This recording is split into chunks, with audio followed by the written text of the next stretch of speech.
This is Autoline Daily, the show dedicated to enthusiasts of the global automotive industry. You know the old saying, money talks? Well, that's what it took for Korean battery suppliers LG Chem and SK Innovation to settle their legal battle.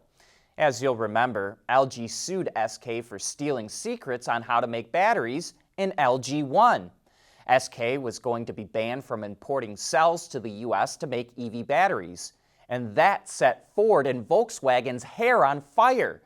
Both of them had lined up SK to make batteries for them.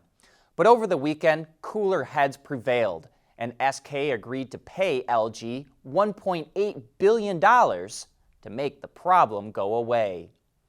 And not only did Ford and VW heave a sigh of relief, so did the Biden administration. It really wants to ramp up EV production in the U.S., which is way behind the EU and China. The administration is allocating $100 billion for EV incentives. And here's what they're talking about. The 200,000 unit cap gets lifted, which helps GM and Tesla, who already hit that mark. Some of the money goes to building more EV charging stations, but most of it goes to consumers. Instead of a $7,500 tax credit, you'll get a $10,000 rebate when you buy the car, but it only applies to EVs made in the U.S. The Senate is also talking about limiting that incentive to EVs that are, quote, affordable. We're just guessing here, but they may limit it to vehicles that cost less than $50,000. The White House really has its sights set on the auto industry, though. It's holding a summit today with 20 different companies to figure out how to deal with the chip shortage, which is crippling automotive production worldwide. GM, Ford, Stellantis, Cummins, and PACCAR are part of the meeting, as well as tech companies and chip manufacturers. And it doesn't just involve American companies. The Biden White House also invited companies from Europe, South Korea, and Taiwan to help solve this chip problem. Automated and autonomous driving are important developments that help make the traffic of the future safer, more efficient, and more comfortable. We are ZF. The world is changing at an ever-increasing pace. No matter what the mode of transportation, there is always the need for an efficient propulsion system. And that's exactly what BorgWarner has been doing since the earliest days of the automotive industry.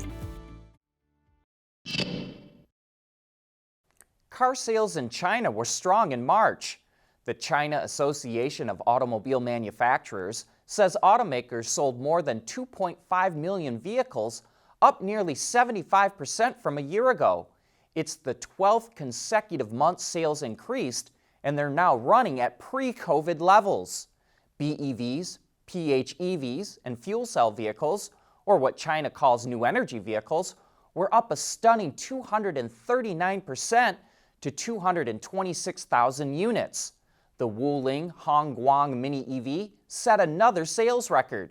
40,000 were sold last month. Tesla also had a spectacular month.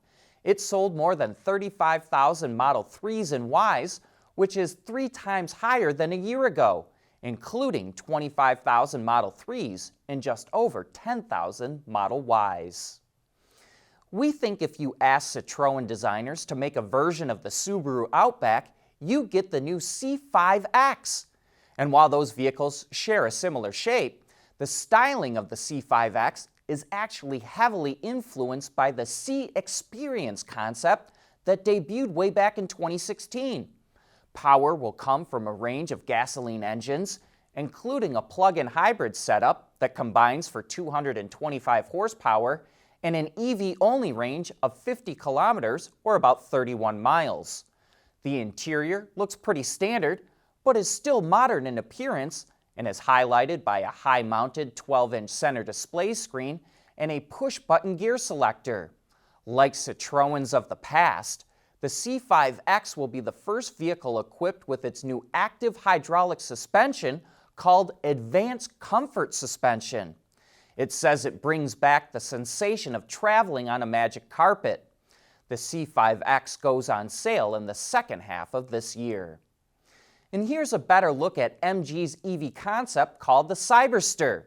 You can really see the intricacies of the grille design, as well as details like the LED strip down the side of the car and the Combach rear end. The interior features a separated cockpit with a race-inspired steering wheel and huge digital instrument cluster for the driver. MG says more information is coming next week when the Cyberster makes its debut at the Shanghai Auto Show. Well, Ford must be selling enough Rangers in Europe that it decided to come out with a couple of limited edition models that make the truck look more rugged. The Storm Track and Wolf Track packages add things like electronically locking rear differential, underbody skid plates, and all-terrain tires. You may also notice new paint colors, exclusive grille patterns, and body decals. Both trucks arrive in European dealers this October. We want to know what drives your testing. OTA, connected car, diagnostics, remote testing. Intrepid Control Systems is here to help you work from anywhere. Intrepid Control Systems, driven by your data.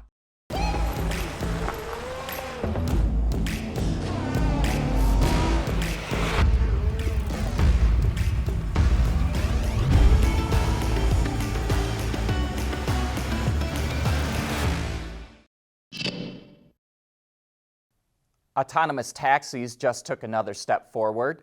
Cruise, which is mostly owned by General Motors, signed a deal with Dubai to start running robo-taxis in 2023. It gets an exclusive contract to do that through 2029 and expects to have about 4,000 Cruise Origins in the fleet by the end of the decade. Dubai has a goal of 25% of all trips to be in these autonomous vehicles. Most tailgate parties involve a lot of brats, burgers, and beer. Somehow, we get the idea that's not what Rolls-Royce had in mind when it designed what it calls a recreation module for the back end of the Cullinan. Rolls describes it as a motorized cassette, and we quote here, slides open to reveal equipment, accessories, and paraphernalia personally selected by the motorcar's commissioning client, each item ensconced in its own individually tailored container.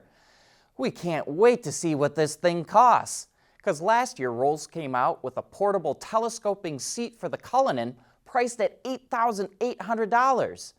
And that's the thing about selling luxury items to the super rich.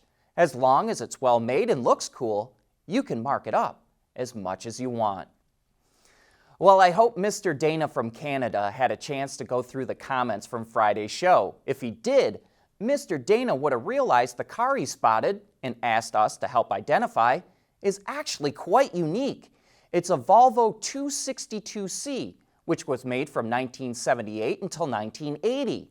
Volvo was inspired to make the car after Henry Ford II brought several Lincoln Mark IVs with him to a visit to Volvo's factory. The 262C was based on the 260 sedan, but since Volvo didn't have room to build a low-volume vehicle, it turned to Italian coach builder Bertoni. It had to custom make the roof pillars, roof pan, windshield surround, cowl, and the upper parts of the doors, because the roof of the coupe is significantly shorter than the sedan. Another interesting aspect of the 262 is that it's powered by a V6 engine that was jointly developed with Renault, Peugeot, and Volvo.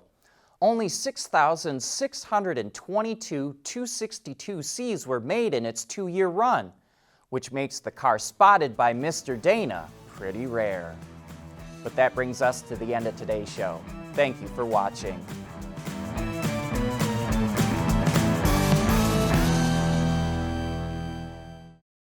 Autoline Daily is brought to you by Bridgestone, solutions for your journey.